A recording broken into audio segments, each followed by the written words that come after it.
Tales with Gigi presents The Frog Prince.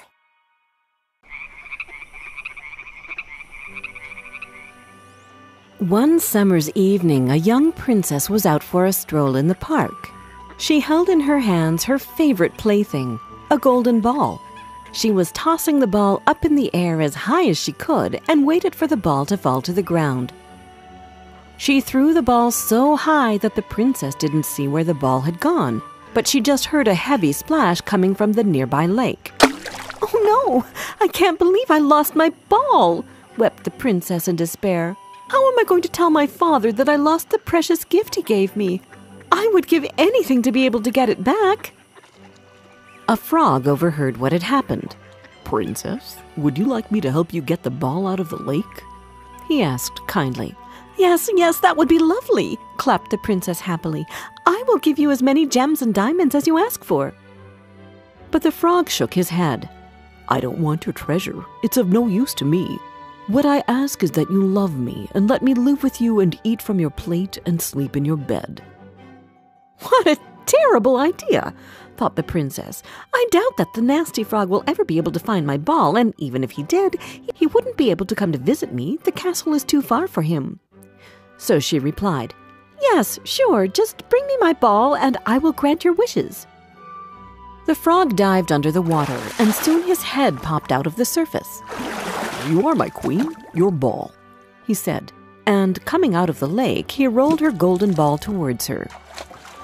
The princess took her favorite plaything and ran towards the castle overjoyed. She forgot what she had promised the frog and left him calling after her, "Princess, take me with you as you promised."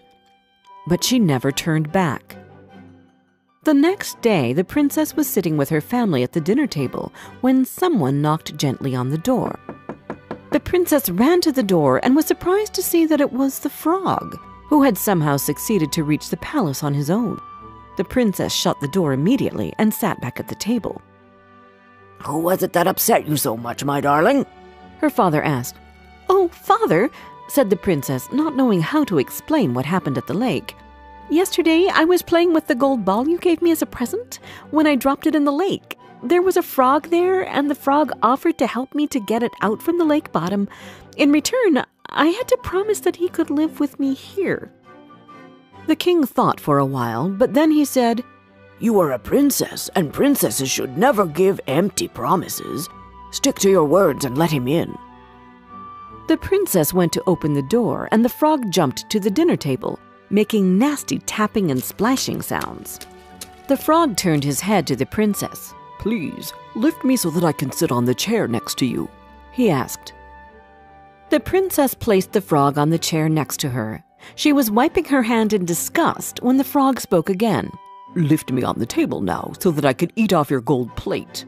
The princess took him in her hand unwillingly and put him next to her plate. After dinner, the frog spoke again. "I am so tired now," he said. "Take me to your bedroom and put me in your bed." So the princess took him to her chamber and left him on the pillow next to hers. The frog slept next to the princess as she had promised him, and in the morning he hopped downstairs and went out of the castle. "Phew!" sighed the princess when she woke up and saw that the frog was gone. "He won't bother me again now that I have granted him the wish." But she was wrong, because the frog came back in the evening. She was already in bed when she heard the same gentle knock at the door. She opened the door and the frog jumped in with a tapping sound. He asked the princess to sleep next to her again, and she put him on the pillow. The next morning, the princess woke up and saw that the frog was gone. She really hoped that it was the last night she had to sleep next to a frog. But the evening came and the frog came along with it for a third time. She let him in her room again, but she had started to think of a way to get rid of him. With plans running through her mind, she fell asleep. When she woke up in the morning, the frog was gone, and a handsome prince was looking at her with his beautiful brown eyes. She was pleasantly shocked, but she couldn't understand what had happened overnight. The prince told her the story of the curse that had been put on him. "I was a prince and I lived in a castle just like you. But then one day a spiteful fairy put a spell on me.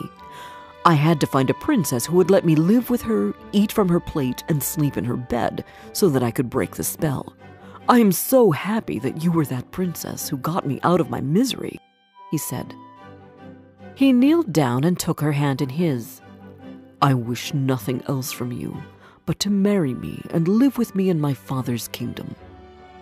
The young princess didn't take long to agree. The king gave the prince one of his horses. The young prince and princess rode off together to his father's castle. They married and lived together happily for a great many years.